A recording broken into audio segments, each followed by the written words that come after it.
Hola, friends. ¿Qué tal? ¿Qué tal? Muy Estamos. bien, muy bien, muy bien. San Valentínescos. ¿Tú qué tal? Sí. Bien, genial, fantástico. Muy bien. Dato curioso. No tengo ni idea. Cuéntame alguna recomendación o algo así, Jean-Pierre, que si te ocurra.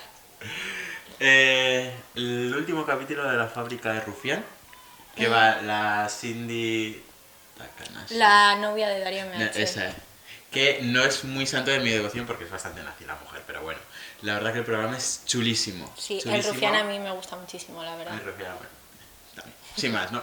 Pero los primeros 15 minutos es que me gusta la piel de gallina. Habla de la prostitución. Claro. Pero lo que me gusta es que, porque le dice el Rufián tipo, ¿cómo eres tan hábil de hablar de esto sin, ¿sabes? Porque está muy estigmatizado. Y algo que me gusta mucho de la Cindy que dice es que disocia mucho cuando lo cuenta y que hay veces que se le olvida que ha pasado por eso. Y me gusta porque al final yo creo que siempre, sobre todo la gente que hemos pasado por muchos traumas, cuando ya ha pasado tiempo y hacemos mucha apología de ellos, como que se achaca mucho lo de qué valiente eres de hablar de esto, no sé qué, no sé Es que cuántos. como que lo despersonalizas un poco, Eso hablas es. en tercera persona como si lo hubieses visto a través de los ojos de otra persona, como si no hubiese sido una experiencia tuya. Yo creo que es un poco así como se vive. Eso es, y yo creo que todo el mundo que ha pasado por algún trauma harto ha pasado ese proceso. O sea, ahora puedo hablar de muchas cosas que para mí no es un estigma, pero ya incluso años atrás hablaba de ello, pero con una disociación de no pensar realmente que esa persona, lo que has dicho tú, soy yo, sino es bueno, Pepito. Ya está. Totalmente. Que es muy chulo. Pues muy interesante, muy interesante. ¿De qué vamos a hablar? De... es que fijo cosas. De la agricultura y la ganadería. ¿La qué? La agricultura y la ganadería. ¿No? Sí. La agricultura y la ganadería. Con una persona muy especial. Let's go. It's the most beautiful thing I've ever seen in my life. It's watermelon. Inside a watermelon. Oh my God.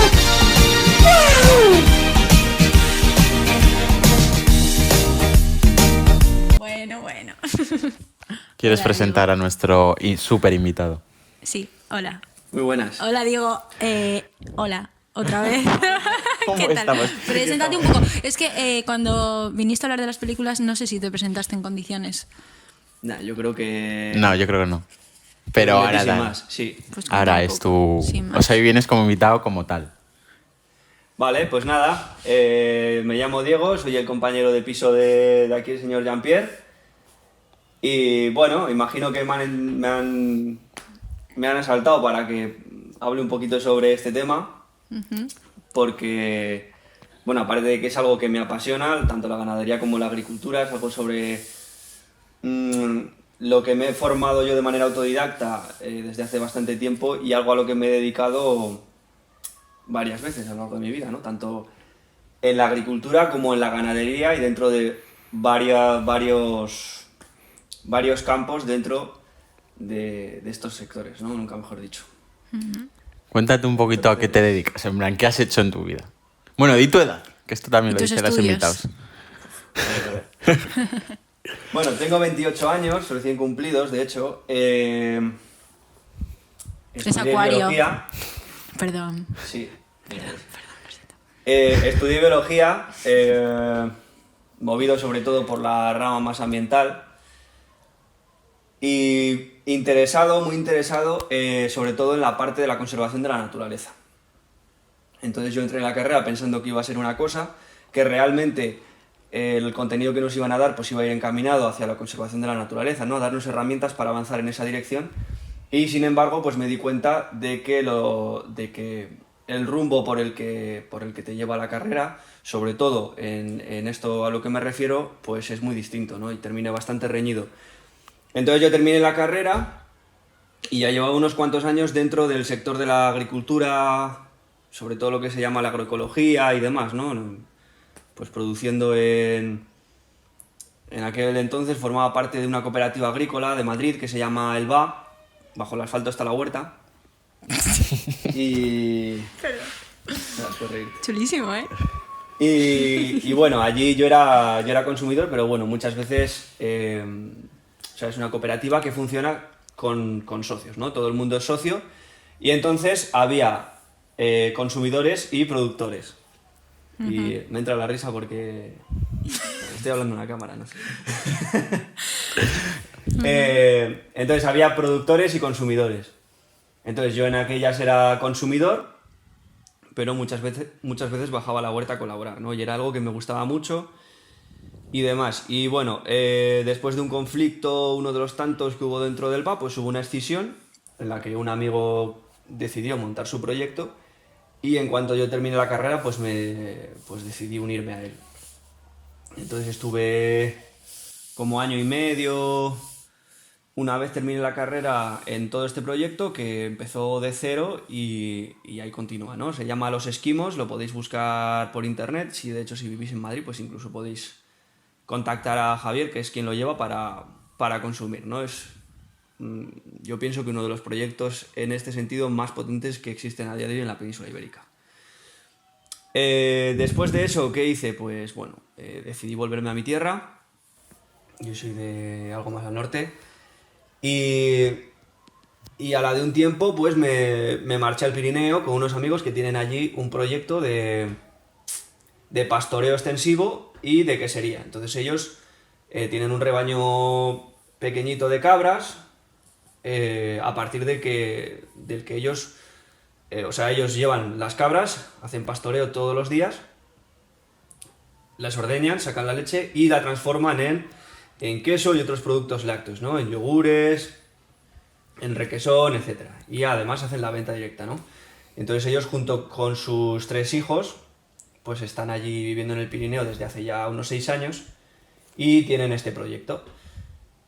Y aparte de eso, pues mi otro contacto que he tenido con este mundillo es que yo tengo una pequeña explotación de apicultura, de abejas, ¿no? De producción de miel. Y bueno, aunque es pequeña, pues ahí está. Y eso es un poco el recorrido. Este chico le ha dado a todo. Más o menos. Pues fantástico, ¿eh? ¿No? Muy buena introducción. Que puedes introducirnos. Bueno, a Diego no, porque está metidísimo, pero a nosotros y a nuestros espectadores en lo que es en sí la ganadería. Un poco así como recordatorio, conocimiento del medio de ¿Qué es tercero la de primaria. ganadería? Sí, literalmente conocimiento del medio. La ganadería, según su definición de la RAE, supongo, es una actividad que consiste en el manejo y explotación de animales domesticables con fines de producción para su aprovechamiento. Que ya con esto de domesticables seguro que tienes alguna opinión respecto. En cambio, el manejo de animales pertenecientes a especies silvestres y cautiverio o en semicautiverio se conoce con el nombre de zoocría. Que esto yo no tenía Yo eso no lo he escuchado en mi vida, ¿eh? ni idea. ¿Tú lo has escuchado? No lo había escuchado, ¿no? Pues nada. Yo creo que se lo han inventado. Podemos Puede hablar de ser. lo de domesticables y tal, porque es que yo estaba con Jean-Pierre un día así de ruteo y... Esto sin más para introducir el tema. Y, sí, lo de los perros. En plan, que estábamos hablando de tener perros o algo así, no sé qué. Y sacó un tema muy interesante porque me dijo, es que Diego no quiere tener perros porque opina como que no, que los perros no son un animal para tener en casa, que esto es algo que mucha gente opina, pero ¿dónde crees que está la brecha entre que un animal sea domesticable o no? O ninguno lo es. Son perros de estos de que vigilan, ¿sabes? Sí. Los que se dice, bueno, a ver, que no los cuidas como si fueran un perro de casa, ¿no? Porque, por ejemplo, es que yo no tengo ni idea, yo no tengo Esto ni idea. no me lo esperaba, pero vale. Es que me parece Si muy queréis hablamos de interesante. esto también. O sea, esto no sé ni Vale, si está apuntado, pero no me es parece exactamente interesante. eso, sino que es que más bien... a ver cómo te lo explico. Yo no veo necesario y lo veo pues una... a ver cómo lo digo.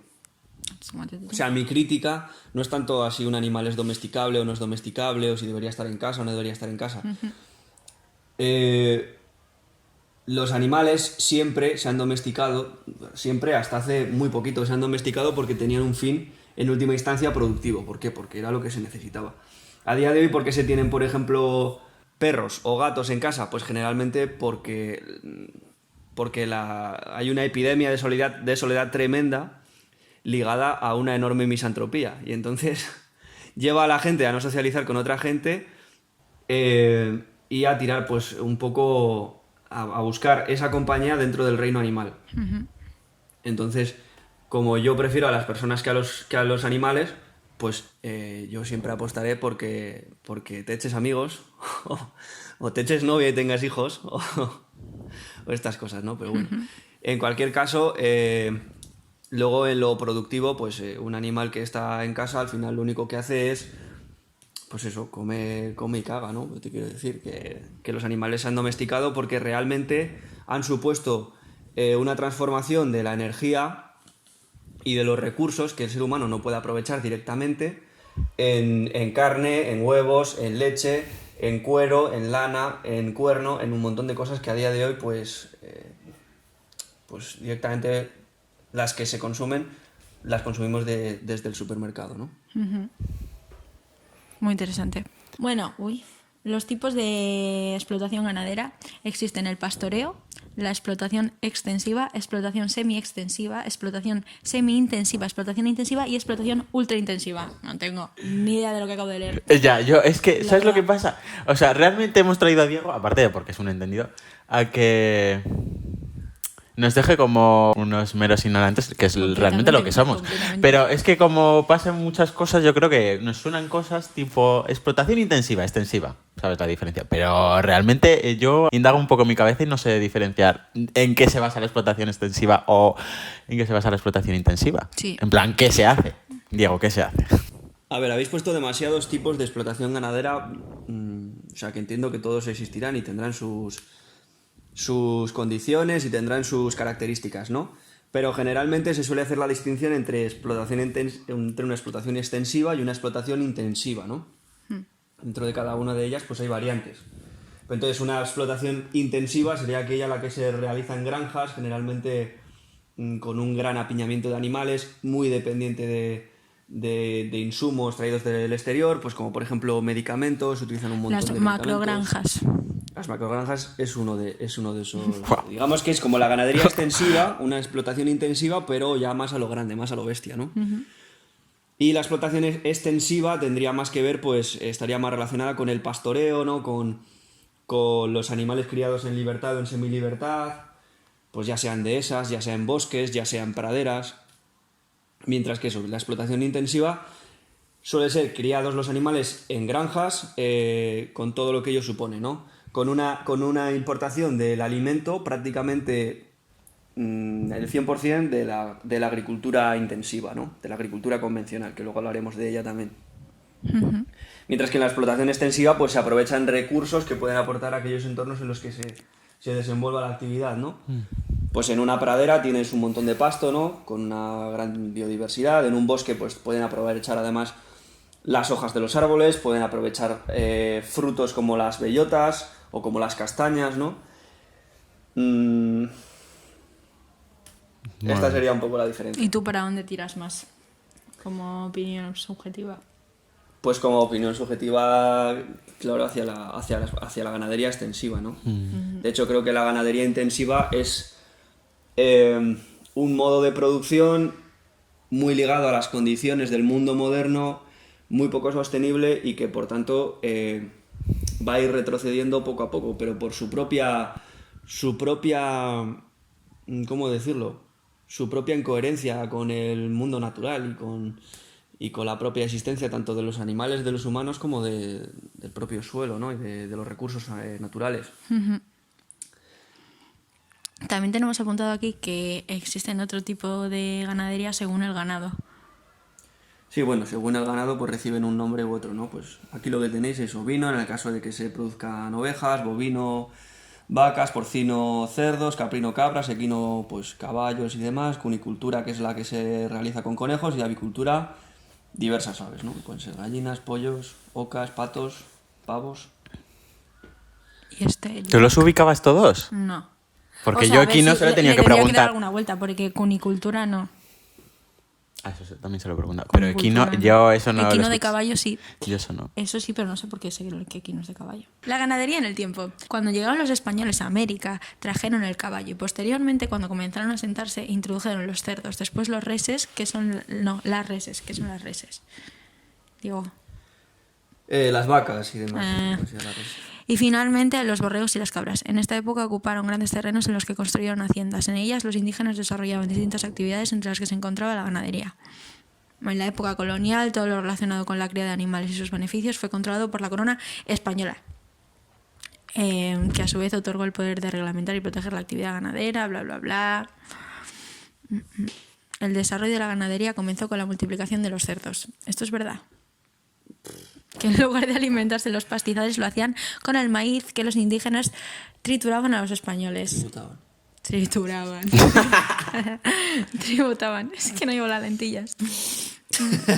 No veo un pijo, chaval. No sabes leer, no pongas excusas. Es verdad. Después de la conquista apareció el mercado formal de la carne. Esto es interesante, Sí, realmente. pero no te puedo decir nada de esto. Bueno, que antes algo que has dicho, que es que tengo aquí también apuntado del Alberto Garzón, ministro de Consumo, que porque va bastante hilado que has dicho que ahora la ganadería o el modo que tenemos ahora, no sé si en España o, bueno, luego hablarás eso, porque creo que hay diferencias, ¿no? En el mundo, pero que se vincula mucho a la época moderna que vivimos. Y Alberto Garzón decía que el sector ganadero ha vuelto a estar de moda, entre comillas. En España maltrata a los animales en macrogranjas y que luego exporta esa carne de peor calidad a otros países. ¿Qué opinas de esto? A ver, pues ahora, últimamente, en el tema de la... Bueno, en todo el mundillo de los partidos políticos y demás, a la hora de hacer proselitismo para conseguir votos y demás, pues ahí realmente sí que está de moda meter al medio rural, ¿no? De hecho, ya han surgido incluso partidos políticos como Soria Ya, que incluso han tenido bastante presencia en las últimas elecciones de Castilla y León, pues que demuestran que hay un interés creciente y una preocupación creciente por lo que está ocurriendo dentro del medio rural, ¿no? Pues hay partidos como Vox que directamente se han dirigido hacia el medio rural, ¿no? E incluso han sacado reportajes hablando con gente que sigue manteniéndose en el medio rural, ¿no? O incluso Podemos en su propaganda electoral ha incluido hasta unas espigas de cereal como para hacer un guiño al mundo rural. Entonces, sobre lo que dice el ministro Garzón, pues hombre, es evidente, pero es algo que se viene viendo desde hace mucho tiempo. Las macrogranjas no son sostenibles y realmente producen unos alimentos de muy mala calidad, Esto es algo que se sabe desde hace, como digo, desde hace mucho tiempo, y que ahora los políticos pues quieran meterse aquí y vengan con promesas hacia el medio rural cuando el medio rural está como está, en buena medida debido a todos y cada uno de los partidos políticos, pues es sencillamente eso, pura propaganda, ¿no? Pues tanto la posición de Garzón como la de tantos otros. No hay que fijarse tanto en partidos políticos y hay que fijarse en las políticas de Estado. Las políticas de Estado vienen siendo una y solo una con cualquier partido político desde hace muchísimos años. Y el resultado es el que es la despoblación del medio rural, la destrucción de la fertilidad de la tierra, cada vez una menor calidad de los productos alimentarios, de los productos del sector primario, cada vez pues una inquietud más creciente por todo lo que pueda ocurrir ahí, unos precios que van incluso, bueno, que por daros un dato, ¿no? El precio del cereal me parece que sigue igual que hace 40 años, cuando todo el precio de absolutamente todo ha subido, ¿no? Entonces, pues son unos precios que no me digas cómo y no sabría dar una explicación clara, pero desde luego pues están intervenidos en buena medida por el Estado y que lo que han ido favoreciendo es eso, la despoblación del medio rural. Entonces, bueno, es normal que dentro de los partidos políticos pues tengan como una línea de propaganda que se dirija directamente al medio rural, pero ya se ha demostrado por todos estos años y por todas las... Bueno, que es un poco con todo igual, ¿no? La vía institucional no ha servido en absoluto para solucionar ninguno de los problemas del campo y, de hecho, es debido al Estado por lo que el campo está en la situación actual. Cuando se habla, por ejemplo, de la España vaciada, ¿no? De la que ahora tanto se lamentan, pues bueno, estaría muy bien que explicasen por qué se vació lo que llaman España, ¿no? ¿Por qué se vació el medio rural ibérico? Pues ellos dirán que, claro, pues que con la llegada de la industrialización, con la llegada de la época moderna, digamos que las condiciones de la ciudad eran mejores que en el campo, pero bueno, en realidad lo que ocurrió fue que se llevó a cabo un expolio continuado desde muchos siglos atrás, un expolio que iba desde las tierras comunales, que luego explicaré en qué consisten, hasta directamente pues una expropiación forzosa de los pueblos, una expulsión forzosa, ¿no? Pues por ejemplo para la construcción de embalses, en los que a la gente pues directamente se les mandaba a la ciudad a buscarse la vida y nada, y sencillamente les anunciaban que su pueblo iba a quedar sumergido completamente, ¿no? En otros casos directamente pues les extorsionaban, como por ejemplo es el caso del pueblo de Fraguas, que es un pueblecito de Guadalajara, que hace unos cuantos años pues fue ocupado por unos chavales que de hecho les querían meter cárcel y demás, no sé muy bien ahora mismo cómo va aquello, pero los antiguos pobladores de Fraguas, que se alegraron muchísimo de que llegase nueva gente interesada por su pueblo y por reconstruirlo, pues ellos contaron, ¿no? Cómo prácticamente les echaron de su pueblo, les extorsionaron y después convirtieron sus casas, su iglesia y aquellos lugares donde ellos tenían todos los recuerdos de su infancia en un campo de tiro para el ejército español, ¿no? Entonces, bueno, que hablen de España vaciada, pero que digan por qué España se vació, ¿no? ¿Por qué el medio rural ibérico se vació? Entonces, hay muchísimas cosas más. Pues, por ejemplo, la imposición de la escuela obligatoria en determinados núcleos, ¿no? Que supuso que muchas familias tuviesen que desplazarse muchísimos kilómetros al día, con lo que hacía inviable la vida en el pueblo. La repoblación con pinos de reforestación, que destruyó los pastos por completo y que incluso pues expulsaba a mucha gente de sus pueblos, ¿no? O sea, directamente los agentes medioambientales, la policía forestal, llámalo como quieras, en aquellas pues tendrían su nombre, ahora pues hay distintos cuerpos, ¿no? Pues directamente expulsaban a la gente de los pueblos, ¿no? Lo más grave ha sido, sin lugar a dudas, el expolio de los bienes comunales, ¿no? Seguramente a mucha gente le suene cuando hablo de la desamortización de Mendizábal, ¿no? La desamortización de Mendizábal en realidad fue algo minoritario en comparación con lo que se le hizo al pueblo, ¿no? Hay otra desamortización que se llama la desamortización de Madoz. La desamortización de Madoz comienza en el año 1855 y no se detiene hasta el año 1924, aunque antes ya se habían hecho diversos expolios de comunal y se continuaron haciendo después de esa ley, ¿no? Entonces, voy a explicar un poquito qué es el comunal y por qué es fundamental, fue fundamental y por qué su expolio supuso que entre otras muchas cosas, ¿no? El abandono del medio rural. Pues bien, el comunal era un conjunto de, vamos a decirlo, de recursos, de medios de productivos, de medios materiales, como podrían ser pues, los bosques, los ríos, incluso molinos, lagares, ¿no? A partir del comunal pues, se tenía acceso a los pastos, se tenía acceso a los frutos del bosque, se tenía acceso a la leña. Y en cualquier caso era un conjunto de medios productivos, ¿no? Atendiendo a lo material, que eran dominio del pueblo en cuestión, ¿no? Del municipio. Entonces los vecinos, reunidos en junta o en concejo, gestionaban aquellos recursos de manera que hicieran un uso productivo de los mismos, ¿no? Que permitiese a todo el mundo pues hacer su vida en ellos y eso suponía que no hubiese una concentración de la tierra, no hubiese terratenientes y que pues todo el mundo tuviese derecho a desarrollar su forma de vida, ¿no? Esto muy por encima. En realidad el comunal como tal es más bien una cosmovisión, no es una manera de entender la vida que está muy alejado a día de hoy pues, de la sociedad capitalista, ¿no? De la sociedad de acumulación capitalista, aunque en aquellas también existía, por supuesto, la propiedad privada y los medios de producción privados y demás, ¿no? Pero siempre había una enorme porción de comunal que era inapropiable y que suponía, pues eso, que no se pudiera... impedía la formación de terratenientes y demás, ¿no? Porque también es hora de derribar un mito como es el feudalismo. El feudalismo en la península ibérica apenas se ha dado.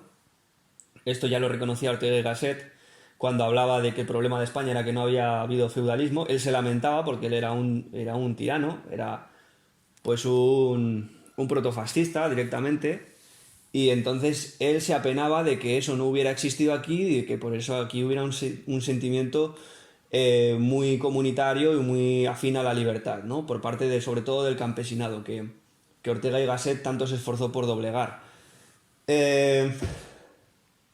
Hay un libro muy interesante que luego lo colgamos por aquí, ¿no? Y hay una peli muy interesante sobre Mira lo esto. que listo, ya va También. aprendiendo. Luego lo Por ponemos aquí, por por aquí. Hay un libro muy interesante que se llama Tierra y Sociedad en Castilla, escrito por un canadiense, me parece que se llama David Basberg. Y en este libro se reconoce que la enorme mayoría de las tierras, ya en el siglo XVI me parece que es una época tardía, ya se había empezado a perder el comunal, ya se había empezado a perder cierta soberanía por parte de los pueblos, pues ahí se reconoce que el territorio dedicado al comunal es infinitamente superior al que puedan poseer grandes propietarios, la iglesia o la corona, ¿no? O la aristocracia. Entonces, es muy importante que esto lo sepamos y es muy importante tener esto en mente, porque cuando desde la ideología del progreso nos dicen que hemos ido a mejor y que hemos avanzado en nuestras condiciones de vida, pues si realmente hacemos un repaso histórico de cómo era la situación en el medio rural ibérico hace tan solo unos pocos siglos, o incluso ya hace unos pocos siglos, vamos a decir, nos damos cuenta que antiguamente las condiciones de existencia eran muchísimo más propicias para la igualdad, para la libertad y para una soberanía alimentaria, política, económica, etcétera, ¿no? Mientras que a día de hoy, pues por ejemplo, el acceso a la tierra es muy complicado, en algunos sitios se sigue manteniendo comunal, pero en los que no, pues ¿Cómo vamos en hacia... cuáles? Ya por pura curiosidad. Pues bueno, hay ciertos sitios en los que todavía se mantiene algo de comunal, ¿no? En lo que, por ejemplo, cuando yo estuve en el Pirineo, trabajando con estos amigos, pues aquello se podría considerar comunal, aunque ya no lo gestiona una junta vecinal, pero siguen siendo terrenos a los que tiene acceso pues todo el mundo, siempre que se ponga de acuerdo con el ayuntamiento, ¿no? Tengo que dejar claro que el comunal no depende de ayuntamientos, no dependía de ayuntamientos, sino de juntas vecinales, o sea, de los vecinos reunidos en asambleas. No había instituciones estatales de por medio, ¿vale? Entonces, como decía, la desamortización de Madoz, que ha sido la más importante en cuanto a número de hectáreas, pues hay quienes calculan que en ese periodo de 1855 a 1924 se desamortizó la friolera de 20 millones de hectáreas. O sea, 20 millones de hectáreas fueron expropiadas al pueblo por el Estado para luego pues venderlo a lo que luego se convertirían en terratenientes o subastarlo de diversas maneras, etcétera, ¿no? Por eso pues es muy importante que seamos conocedores de todo esto que ha ocurrido y que realmente esta sea la lucha desde las posiciones rurales. Vamos a recuperar el comunal, vamos a reclamar el comunal porque es nuestro, pertenece al pueblo y porque en una situación de pobreza creciente y desposesión galopante, pues es un buen atenuante de este momento, ¿no? En buena medida. Si queréis, con otra cosa. Sí, no, es que lo tenemos como para un poco más... Qué bien hablado. Esto le va a encantar a mi madre. En un... Este episodio. Está chulísimo. En un rato, pero lo quiero sacar ahora, lo del veganismo, porque algo que me parece muy importante, porque yo creo que lo estás diciendo, que somos muy ignorantes en todo, en general. Pues esto lo sabemos, ¿no? Y como que intentamos... apropiarnos de cosas o sacar todo el rato, como sobre todo en esta época moderna, luchas sin fundamento, como puede ser... No, es que no quiero hacer apología contra el veganismo, es que no quiero decir nada de eso, pero como que sí que creo que falta mucha información sobre todo en la lucha en la que se cree que se está fomentando. Tipo, el veganismo hace mucha alusión, pues eso, al que no hay que comer carne o que... pues hay que salvar los animales, no sé cuántos, que la producción de carne que tenemos ahora pues no es muy lícita, lo que sea. En los medios de comunicación pasa muchísimo que con anuncios y movidas te meten en la cabeza que por por reducir algo el consumo de carne vas a acabar con la industria ¿cómo se dice? Uy, esto se está apagando. Ay, es que el cargador Con la está industria aquí. ganadera. Cárnica. Cárnica. Eso. Es como, bueno, si tú lo dices, me cuesta creérmelo. Sí, pero y creo que el problema, eso es que no quiero tampoco hacer Porque, claro, los animalitos muy bien, ¿eh? O sea, que... Pero no quiero hacer apología en contra del veganismo. Y yo he sido vegetariana, ¿eh? Esto lo digo desde la experiencia. Que me parecería algo como... Joder, bastante factible, pero si estuviese fundamentado en algo como... ¿Sabes? Como si la gente fuese conocedora de, por ejemplo, lo que estás hablando, porque yo creo que no se conoce, sin más. Que me parece bastante importante, porque yo creo que eso, que la gente se centra más en... Es que la acción individual es muy difícil que conlleve una... Yo qué sé, algún tipo de cambio. Sí, pero ¿sabes? aparte, aunque sea En este tema. comunal, aunque sea un grupo de personas, un colectivo, como le gusta mucho a la gente hablar de Sí, colectivos... pero lo que te venden en medios es eso, tu acción individual. Sí, sí, eso es verdad. El que reduzcas el consumo La de carne, carne. no sé qué, va a acabar con esta enorme industria que es una de las mayores potencias a nivel internacional. Es como, no. Pero yo creo que aparte se fundamenta en algo que no es real, porque si tú... O sea, sobre todo, bastante utópico. Porque yo creo que puede ser un punto que puedes llegar, pero no ahora mismo. Y yo creo que sería más importante centrarnos en cambiar el tipo de producción que tenemos cárnica a, por ejemplo, pues las cosas estas que has dicho comunales, o es que no lo quiero cagar con los términos. Pero yo veo eso más fácil, llegar a corto plazo, que dejar que todo el mundo coma carne, en plan, toda la sociedad, de un día para otro. Que todo el mundo deje de comer carne, ¿no? Sí. ¿Le doy? Dale. Vale, veganismo. pues voy a empezar diciendo que, para sorpresa aquí del público, pues yo... No voy a decir que fui vegano, porque no fui vegano estrictamente, pero sí que estuve muy próximo durante 2 años, ¿no? Bueno, yo entré ahí pues porque a partir de diversos argumentos y demás, pues empecé a entrar, ¿no? Pues por una razón, básicamente lo que se fundamenta el veganismo, ¿no? A partir de lo que llega a todo el mundo, pues siempre se habla de un tema ético, que a mí pues en aquellas pues no le veía tanto sentido, porque pensaba, bueno, que no tenía tanto sentido, luego explicaré un poco por qué. Por un tema sostenible, que en ese caso yo sí que pensaba que el veganismo pues era una buena alternativa. ¿Y cuál suele ser el otro? Y por un tema de salud, ¿no? Que bueno, que yo no tenía mucha idea, pero en aquel momento pues pensaba que también. Nunca me terminó de convencer del todo el veganismo, aunque comiera de esa manera, ¿no? Y bueno, pues a través de muchas reflexiones terminé abandonándolo. Creo que fue una decisión muy buena.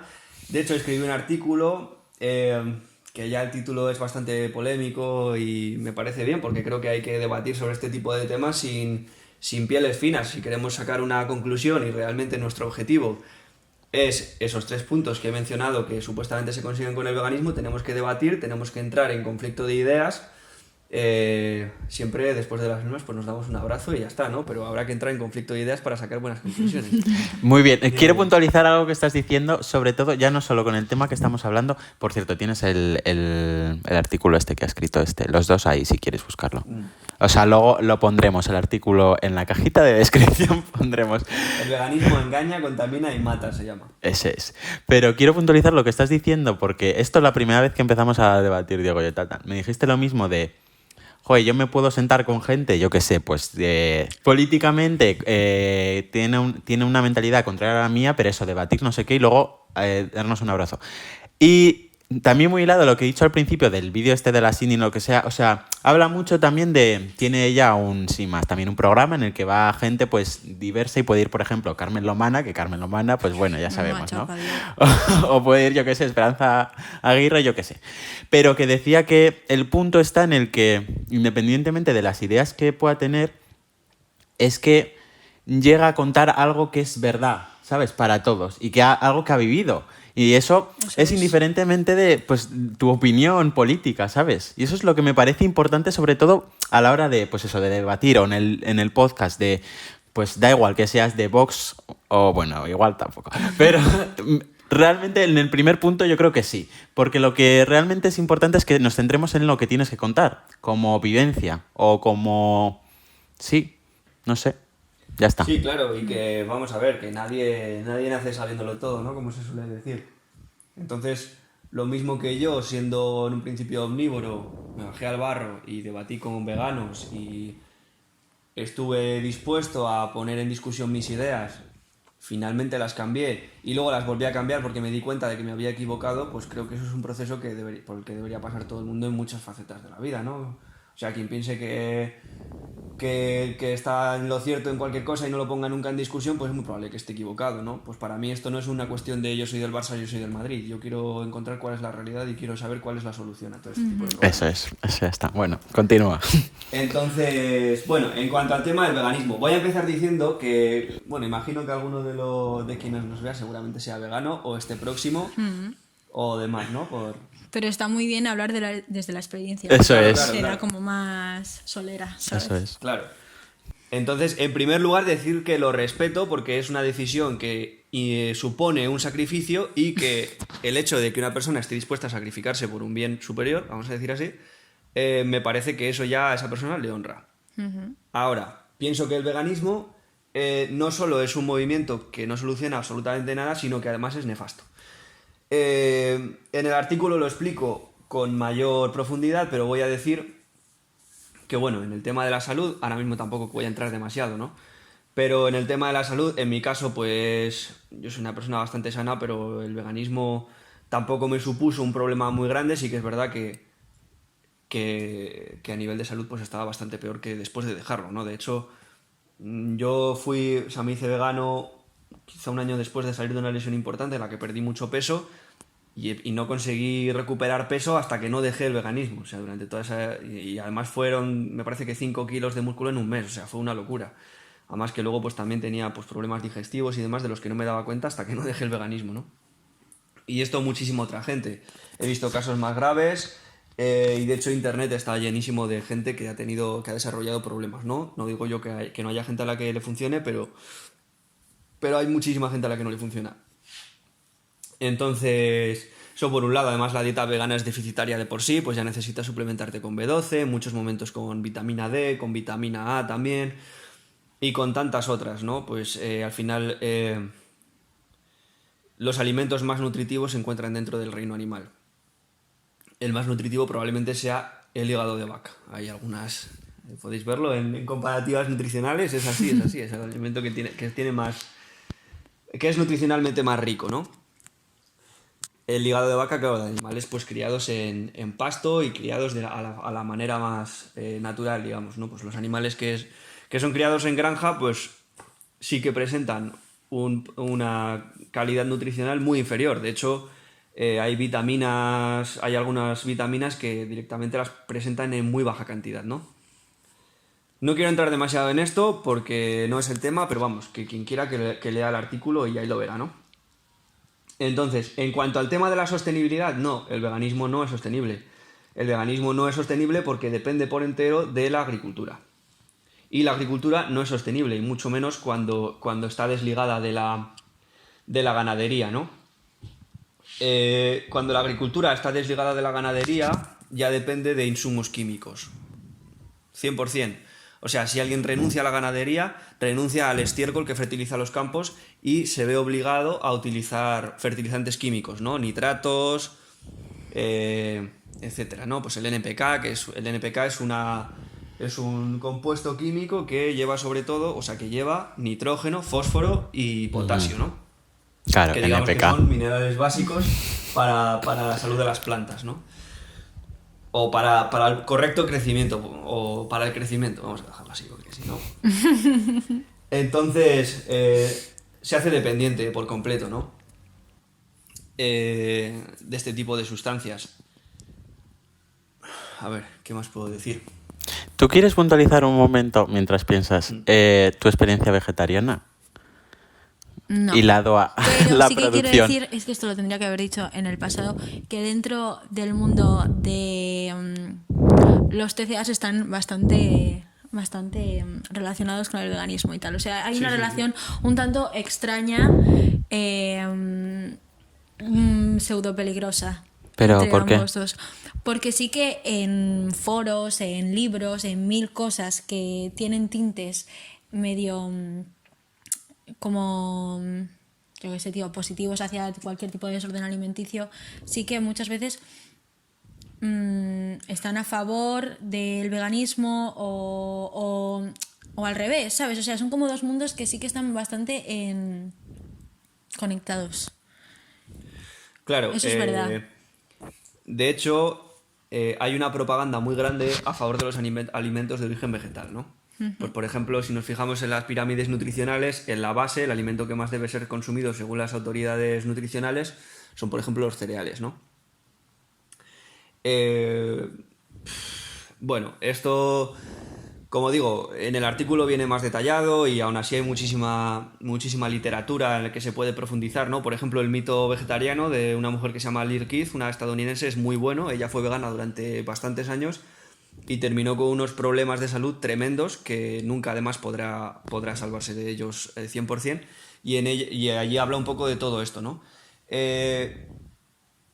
Al final hay que entender que como he explicado antes, pues el sistema productivo no se rige por un mercado libre, ni es dependiente digamos, de las decisiones de los vecinos tomadas en libertad, sino que es organizado mediante las altas instancias del Estado, mediante las altas instancias del poder, pues tiene unos requerimientos a la hora de producir que pues pasan directamente por ejemplo por la producción de cereal, ¿no?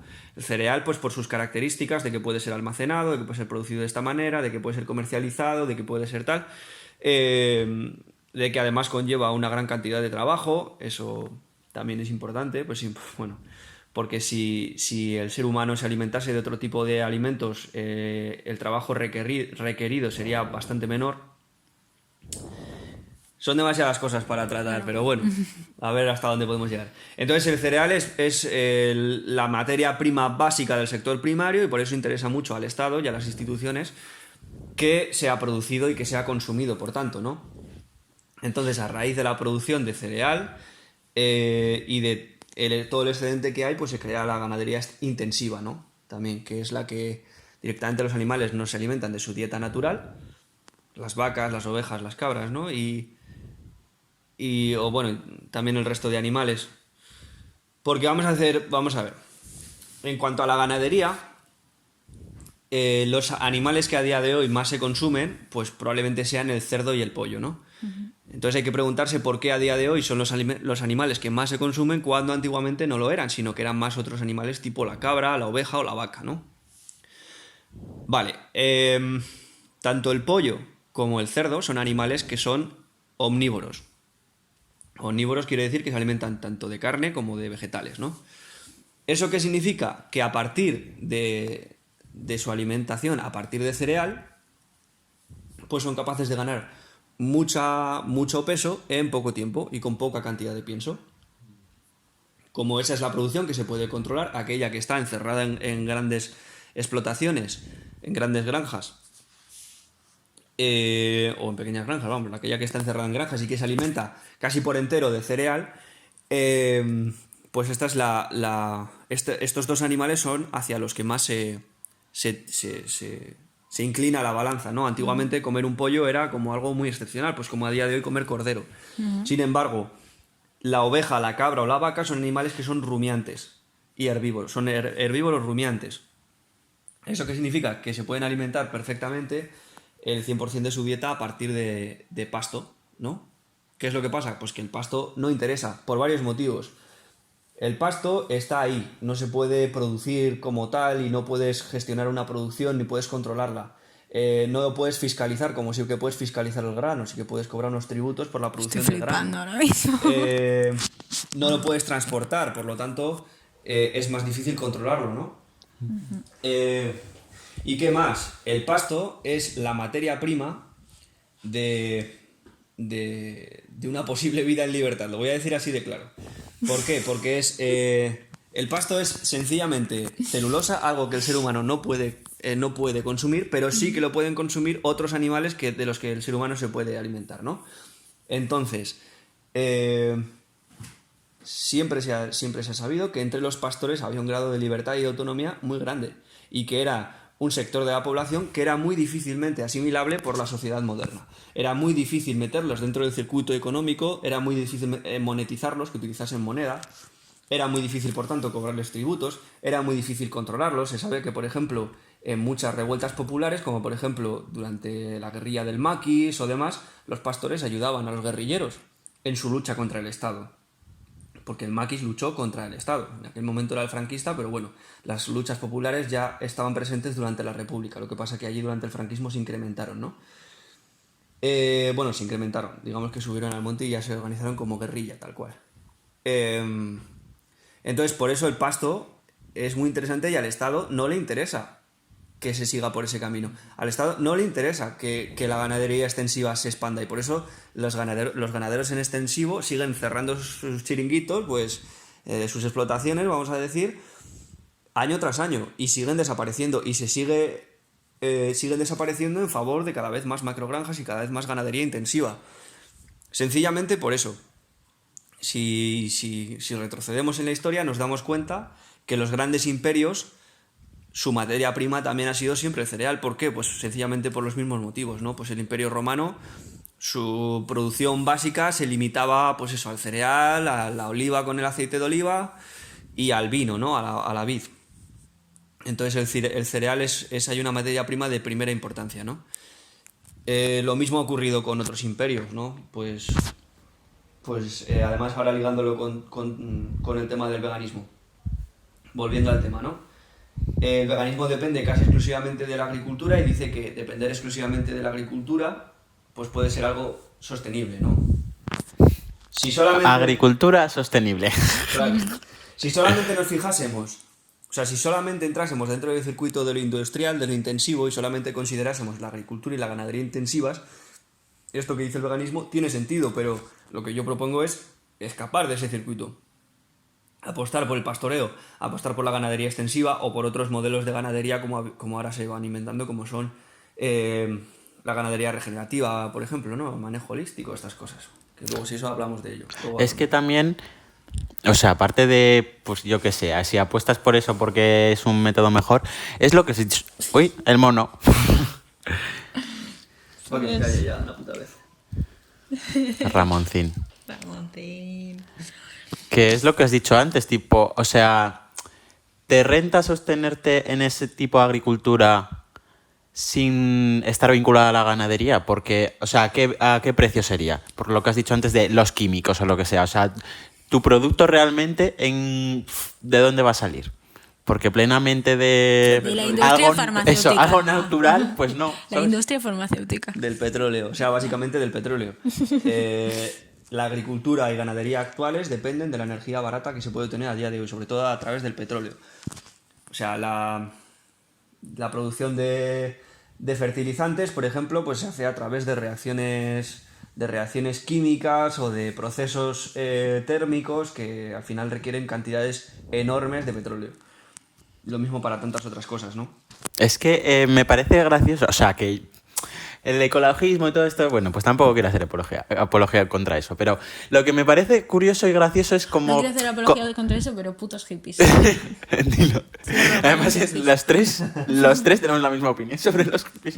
Algo que nos gusta en estas household. Pero no, que me parece gracioso porque como que queremos achacar muchas cosas de todo natural, y realmente solo acabamos metiéndonos, no quiero decir palabrotas, porque no, pero M's, ¿sabes? Al cuerpo. Mierdas. Sí. Ya está. Claro, desde el veganismo es imposible generar una agricultura natural. Y realmente todo lo que se propone es desde el ambiente urbano, sin una conexión en absoluto cercana con la tierra y nunca, es que no se ha probado y es imposible que eso pueda existir a gran escala y con una producción que todo el mundo pueda consumir. Entonces, no, la agricultura debería depender de la ganadería y la ganadería en cierto modo pues quizá también de la agricultura, ¿no? Pero yo creo que es más bien a la inversa. Entonces lo que digo, ¿no? El veganismo lo único que puede conseguir es que se demore los problemas relacionados con la agricultura industrial, demorarlos un poco más de tiempo porque sí que es cierto que buena parte de los productos finales de la agricultura intensiva pues van dedicados a la ganadería intensiva. Su argumento es que si esa ganadería intensiva no existiera, pues se podrían destinar más al consumo humano, ¿no? Sí, es cierto, pero es que al final estamos en el mismo problema, ¿no? El problema no es que haga falta alimento, el problema es que dada la distribución actual del mismo por cuestiones fundamentalmente políticas, pues ese alimento no llega a 1.000 millones de personas, que ahí es nada, ¿sabes? O sea, producimos supuestamente más que nunca en la historia y pasa hambre más gente nunca, o sea, más que nunca en la historia. Entonces, ese no es un argumento válido. Entonces, claro, esta promesa de terminar con el hambre en el mundo es una de las tantas que se utilizaron para hacer propaganda para llevar a cabo lo que se ha llamado la Revolución Verde, ¿no? La Revolución Verde, que surge fundamentalmente en los años 60, pues es básicamente la quimización del campo, la industrialización del campo, la mecanización del campo, con el consiguiente éxodo rural a las ciudades, ¿no? Pues hay muchos motivos que impulsan a que esto fuese así. Por un lado, pues que tenían que tener algún lugar aquellos subproductos de la industria química, muchos de ellos pues fueron inventados directamente para las guerras. De esto hay pues mucha literatura, ¿no? Y luego pues todos esos químicos fueron inundando los campos, ¿no? Supuestamente para liberar a la gente de ese tipo de trabajos y demás, ¿no? Y para conseguir unos mayores rendimientos. Si bien es cierto que podría admitir que a día de hoy la productividad es mayor que nunca, habría que verlo.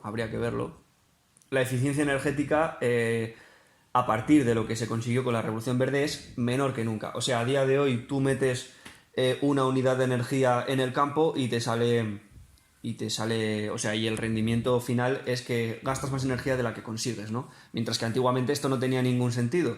Tú cultivabas un campo o criabas unos animales para que invirtieras menos energía, o sea, de la que ganabas, claro, tú invertías menos energía y ganabas más energía, si no, no tendría sentido.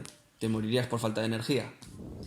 Entonces, a día de hoy, como está la posibilidad de ese uso de la energía barata, pues esto es posible. Pero en cuanto a eficiencia energética, pues la agricultura y ganadería industriales son un cero a la izquierda completamente. Pero ¿qué es lo que conseguían con esto? Entre otras cosas, aparte de todo lo que he dicho del control institucional, del sistema productivo, ¿no? Que eso es algo muy importante, porque vamos a ponernos en la situación de que un Estado entra en guerra o de que hay un conflicto de cualquier tipo. Si un Estado no tiene controlada toda la producción primaria que se realiza en sus territorios, pues soportar el esfuerzo bélico o cualquier situación en la que se pueda encontrar siempre le va a ser más complicado, ¿no? Entonces, a día de hoy, pues a día de hoy no sé si son 6% la cantidad de gente que se dedica a la tierra, pero es muy poca, ¿no? Y en buena parte, pues hay, o sea, la propiedad se va concentrando y eso le supone al Estado un mayor control. Por otro lado, lo que se consigue también con la Revolución Verde y con la maquinización del campo es una necesidad mucho menor de mano de obra directamente en el campo, para que esa gente pueda marcharse a la ciudad y dedicarse a labores fabriles, ¿no? Que es algo de interés primordial también para el Estado. ¿No? No solo por dedicarse a la labor fabril, sino porque además toda esa gente, volvemos a lo mismo, entra dentro del mismo sistema económico,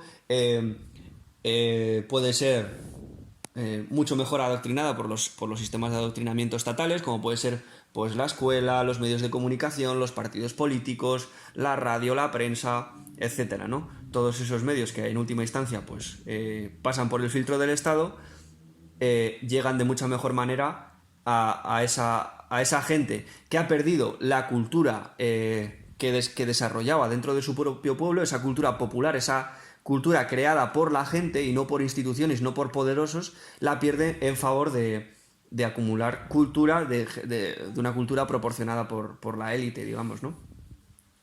Entonces, ¿realmente se ha disminuido la mano de obra en el campo? Vamos a decir, bueno, pues donde antes había gente, por ejemplo, quitando malas hierbas, ahora se utilizan herbicidas.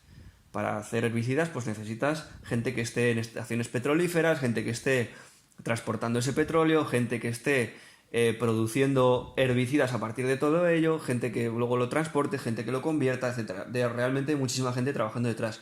Lo mismo detrás de la maquinaria, lo mismo detrás de los fertilizantes, lo mismo detrás de todo ello. Entonces, Además, todo esto ha supuesto unos problemas medioambientales tremendos. Ya el tema de la contaminación, por ejemplo, con herbicidas, pues es tremendo, ¿no? El tema de la contaminación de los acuíferos, todo el tema de la contaminación de los suelos.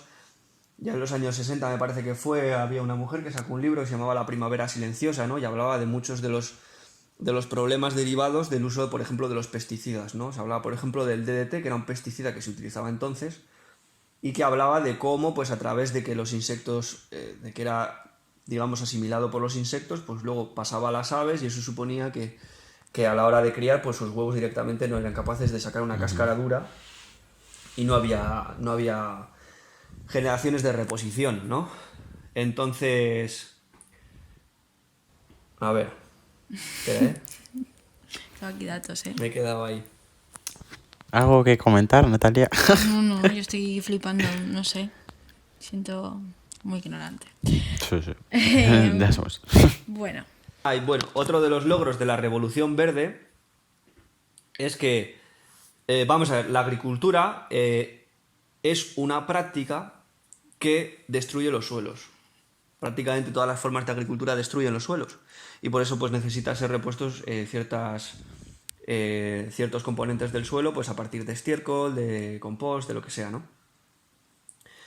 Hay prácticas que pueden ser más dañinas y otras menos dañinas y demás, ¿no? Pero si vemos lo que ha ocurrido en todos aquellos en aquellas zonas en las que se ha practicado agricultura a gran escala a lo largo de milenios, como por ejemplo el creciente fértil, que era Mesopotamia, y es donde se dice que surgió la agricultura hace unos 10.000 años, aquello entonces era un vergel y a día de hoy es un desierto, ¿no? Pues Irán, por ejemplo, lo mismo. Irán se decía pues, que aquello eran bosques de cedros inmensos y a día de hoy es un desierto. El norte de África pasa exactamente lo mismo. Fue desertizado sobre todo por el Imperio Romano, creo recordar. Que, como digo, pues apostaba mucho por la cerealización. Entonces todas las prácticas agrícolas suponen al final un daño. A día de hoy, ¿que ha conseguido la Revolución Verde? Pues que según muchos estudios ya se diga que al mundo le quedan 50 cosechas. O sea, 50 cosechas es lo que le quedan al planeta. Es un dato preocupante porque todos los que estamos aquí con un poco de suerte lo vamos a ver. Entonces, esos son los logros de la Revolución Verde que tanto nos venden desde No la sé, es que al ideología del final progreso. por un lado o por otro nos vamos a morir. Que si 50 cosechas, que si el cambio climático nos quedan también 50 años al sol. Que si nos quedan 4 El días. calendario es que maya. estáis conscientes, nos quedan 4 días. Ya está. bueno, te leo los datillos que hay por aquí. ¿Quieres decir algo más, Diego? Bueno, sencillamente, ligado a la Revolución Verde, podríamos hablar también de la PAC, ¿no? La Política Agraria La PAC, es Comunitaria. verdad. La PAC. Pues bueno, es una serie de prácticas, una serie de herramientas que básicamente surgen en este caso, pues de la Unión Europea, ¿no? Con el pretexto de aliviar las hambrunas derivadas de la guerra y demás, ¿no?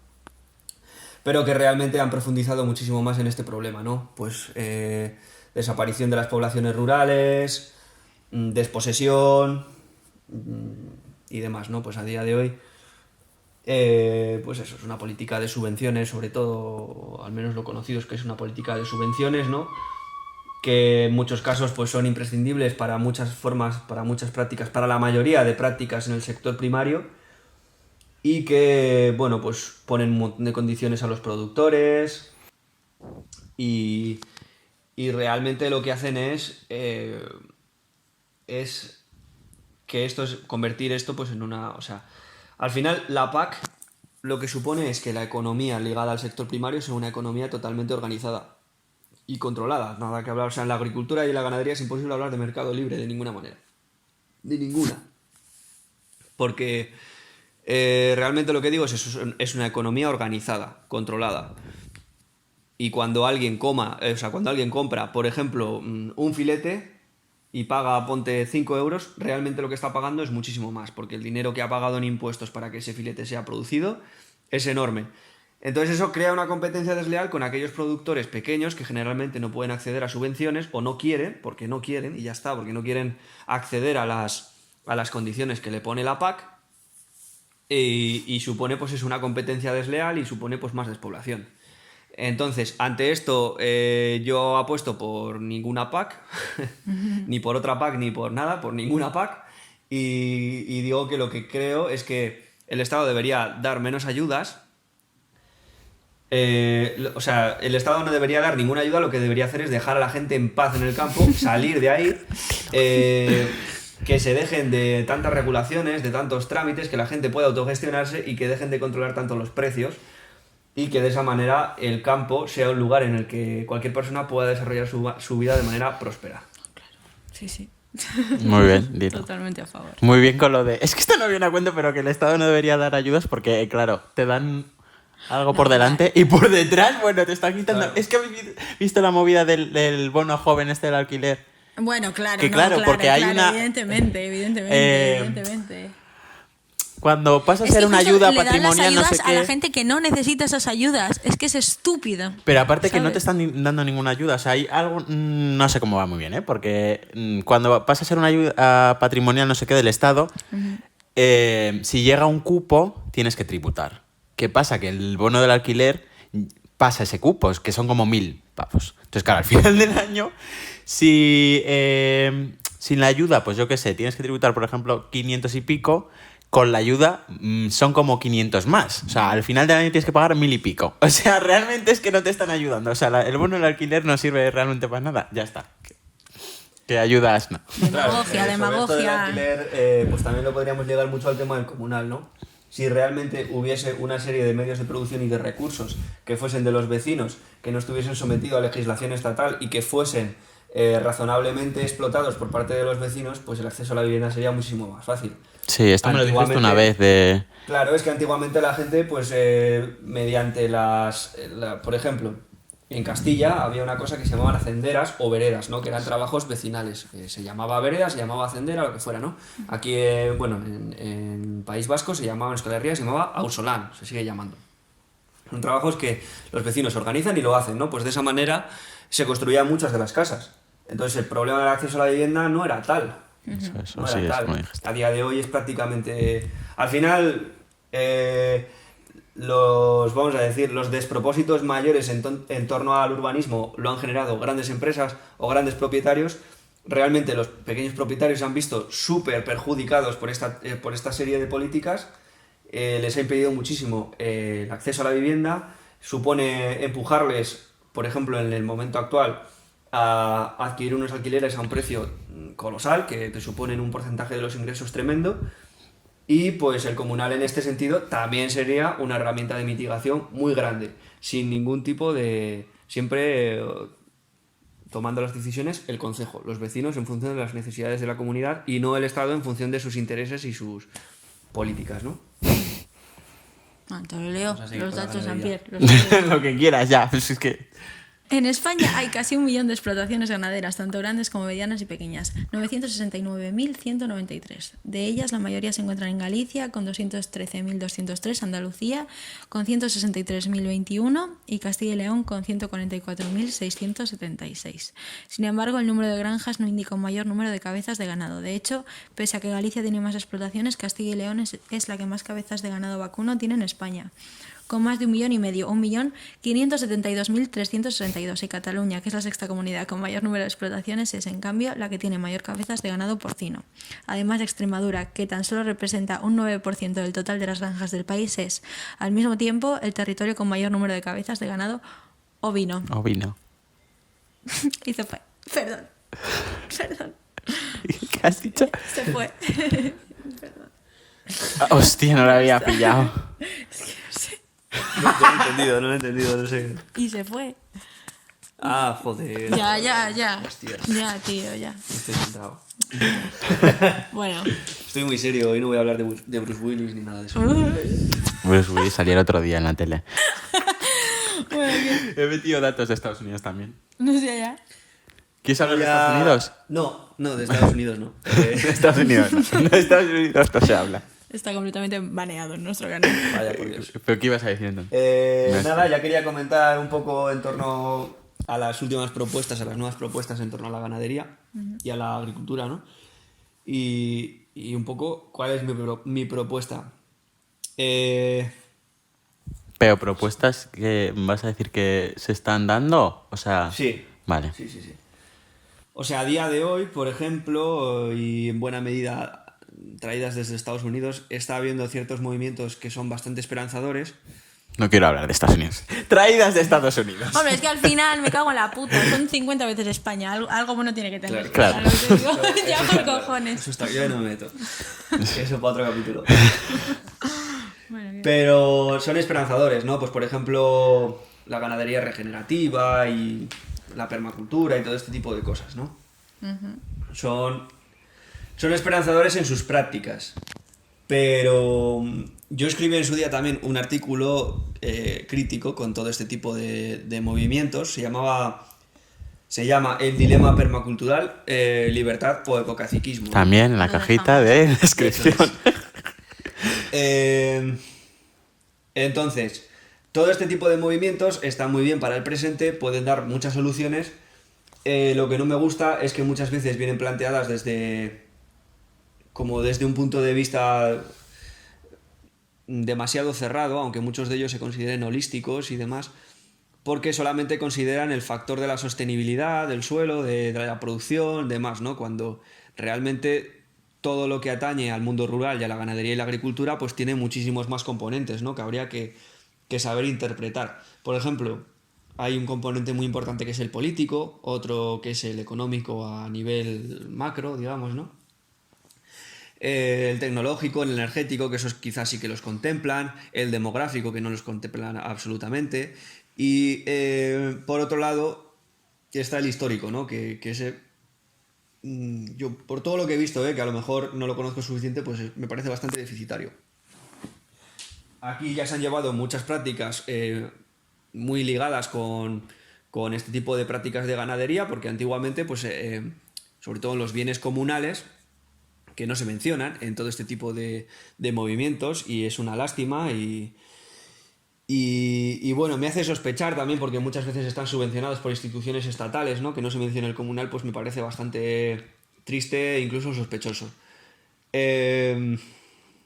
Entonces, no se menciona, muchas veces no se tiene en cuenta, pues, cómo antiguamente había prácticas ganaderas perfectamente ligadas con la sostenibilidad, con la fertilidad del suelo y con las buenas prácticas, ¿no? Digamos, como por ejemplo, muy similares a lo que ahora se está realizando y que parece que es como una revolución cuando realmente se hacía mucho antes, pues era la transhumancia, era muchos tipos de pastoreo, era por ejemplo en Cantabria cuando existían las casas pasiegas que, pues por ejemplo, en una colina, en una cima, digamos, había, vamos a decir, 7 casas pasiegas, y a medida que el pasto iba retrocediendo según llegaba el verano, pues iba subiendo la familia con su ganado a través de esas casas pasiegas hacia arriba, ¿no?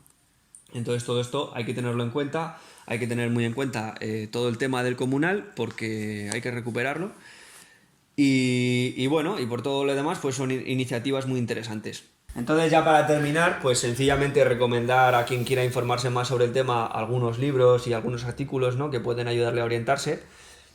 En primer lugar voy a mencionar Naturaleza, Ruralidad y Civilización, de Félix Rodrigo Mora. Luego los ponemos por aquí, ¿no? Bueno, es un libro fundamental para comprender el medio rural ibérico a nivel histórico, a nivel político. ¿Tienes tu chuleta? Sí, pero me lo sé de memoria. Claro. No lo tengo apuntado, ¿eh? No dudaba. No lo tengo apuntado. Bueno, pues este es uno fundamental, quizá el mejor libro que se ha escrito sobre la ruralidad ibérica. Del mismo autor recomendaría La democracia y el triunfo del Estado, porque es un libro que sí que nos puede dar... nos puede situar en un contexto integral de todos estos aspectos, de todos estos componentes que al fin y al cabo influyen dentro de lo que es la agricultura y la ganadería, y que es muy importante conocerlos. La democracia y el triunfo del Estado. Hay libros interesantes también, por ejemplo La conservación cultural de la naturaleza, de Jaime Izquierdo Ballina. Bueno, habla un poco de la historia, sobre todo de la montaña asturiana. ¿Qué más? De algún autor americano, pues por ejemplo Joel Salatin, Esto no es normal, también es interesante. Joel Salatin es un tío interesante porque, aparte de que transmite muchísima alegría en lo que hace y muchísima simpatía, pues es un tío con los pies en la tierra, nunca mejor dicho, Y es un tío que no se corta un pelo, en el sentido de que, aunque no estoy 100% de acuerdo con todo lo que expone, pues en su libro de Esto no es normal, no habla solo de lo que no es normal en un sentido de la sostenibilidad, sino todas las trabas políticas y administrativas que a día de hoy tiene un pequeño productor. No tan pequeño en realidad, porque él maneja, no sé si más de 200 hectáreas. Entonces, estos son algunos. Por recomendar algún artículo ahora, pues recomendaría uno muy bueno de mi amiga María Bueno, que se llama La no rentabilidad del agronegocio frente a la agroecología. Es muy bueno. Y luego tiene otro junto a Enrique Bardají Cruz, que es su pareja, que se llama El conservacionismo contra los pastores, los indígenas y la ruralidad, me parece que se llama. Luego los indicamos todos, ¿no? Y bueno, esto es un poco. Si queréis alguna indicación más, alguna ayuda más, pues ya sabéis, contactáis a Jean-Pierre y a Natalia y estamos en contacto. Y como propuesta para mejorar la situación del campo, El comunal. estudiar muy bien lo que es el tema del comunal y luchar por su recuperación y luchar por la creación de una sociedad libre, autogestionada, organizada en concejos abiertos, interconectados, donde los vecinos se reúnan en asambleas y tomen decisiones con libertad de conciencia y libertad política, y de esta manera puedan encontrarse soluciones reales basadas en muchos aspectos, pero que uno de ellos sea la sostenibilidad, porque mientras que el Estado y las instituciones sigan llevando el carro del sector primario, por mucho proselitismo que hagan los partidos políticos, por mucha propaganda que metan, nunca va a ser esa su finalidad, sino que siempre va a ser el mantenimiento de ese sistema productivo en base a sus intereses políticos, que no son los nuestros. Entonces, no mucho más. Que gracias por invitarme. No, gracias a ti por venir. Muchísimas gracias. Un programa chulísimo. Diego Martínez Urruchi. Urruchi. ¿Qué, Natalia? Nada, muchísimas gracias por venir. Te invitaremos de vuelta si Joder, antes de irte. Vamos a llorar. Muchas gracias a vosotros por vernos una semana más y estar siempre ahí. Apóyate el micro ahí. ¿Aquí? Sí. ¿Por qué? Para la despedida. Vale, hay que dar un Para la aplauso. palmadita. ¿Qué más? Poco más, ¿no? Ya está. Hasta la próxima semana, friends. Agur, agur. Otra vez. 1, 2, 3. Bueno, que Diego, Rock and ¿quieres roll. decir algo más? Sí, vamos a seguir, ¿no? No tenemos nada más. ¿O qué? No sé qué, Estados Unidos. USA. He metido...